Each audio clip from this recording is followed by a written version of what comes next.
It's time for the news updates at dawn on African Free Press Television. Thank you very much for joining us once again. My name is Arit Efanga.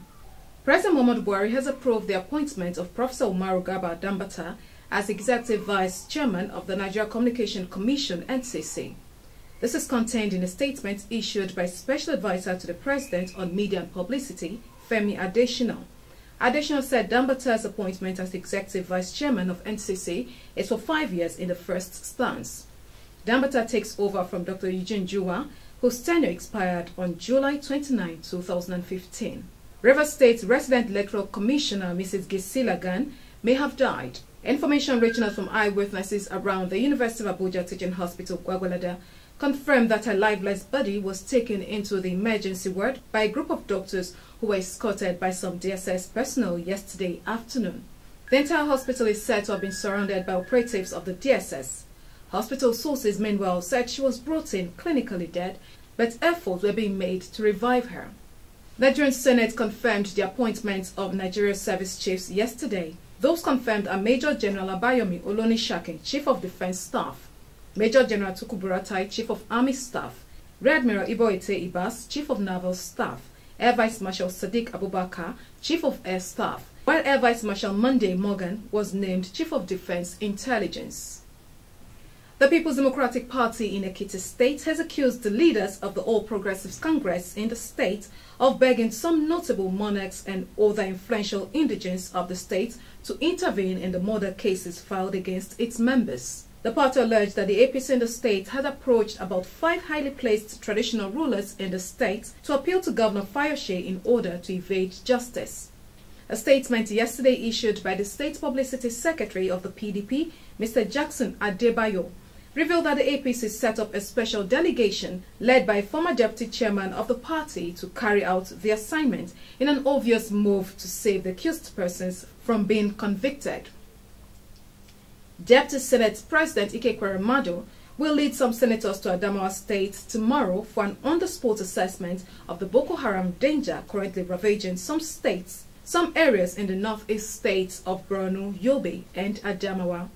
One of the key members of the Ekweremadu delegation to Adamawa State, as announced by Senate President Bukola Saraki during plenary on Tuesday, is Senator Ahmed Lawal, APC Yobe North, who is the arrowhead of some APC senators battling against Saraki's Senate presidency. An elder statesman and delegate to the 2014 National Conference, Alhaji Tanko Yakasei, has warned that the exclusion of Southeast lawmakers from leadership positions in the National Assembly may constitute a threat to the unity of Nigeria.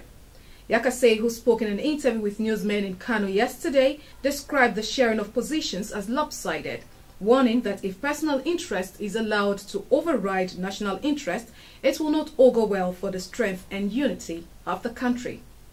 Amnesty International has accused Sudan's army of committing war crimes by bombing and shelling civilians in its South Kordofan region, stating that more than 374 bombs, including cluster bombs, were dropped in 67 locations between January and April, killing at least 35 people and causing a third of South Kordofan's population to flee their homes. According to reports, African Union Chief Mediator Thabo Mbeki is currently in Sudan's capital, Khartoum, where he is expected to discuss the conflict with government officials. A video appearing to show a son of former Libyan leader Muammar Gaddafi and other prisoners being abused in jail is being investigated. The video shows Saadi Gaddafi screaming as he is beaten by guards on the soles of his feet. Tripoli's public prosecutor said he would work to identify the guards shown and take legal actions against them, as campaigners have condemned the footage, which was made available by online site Clear News. Saadi Gaddafi has been held in a prison in Tripoli since last year after being deported from Niger on charges of shooting demonstrators and other crimes committed during his father's rule. Italian police yesterday arrested several people on drug charges across central Italy, days after authorities ordered the temporary closure of a disco following the death of a teenager for drug abuse. Tuesday's arrest comes during debates which followed the shutdown for 4 months ordered by local authorities of a famous disco in Ricocin, a town on Italy's Adriatic coast, where a teenager took a fatal dose of a drug and lost his life.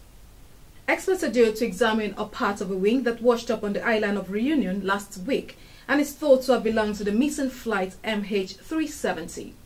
The Boeing 777 piece has been taken to southwest France. An Australian transport expert is helping out in the examination at the invitation of French authorities, and Malaysian experts are also attending.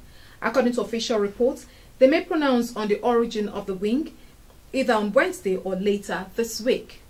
For reasons that remain unclear, the Malaysia Airlines plane veered off course on its way to Beijing in March 2014 and crashed into the sea with 239 people on board. For more news, please visit www.africanfreepress.com. Follow at African Free Press on Twitter and like African Free Press on Facebook. My name is Arit Ifan. Good morning, Africa.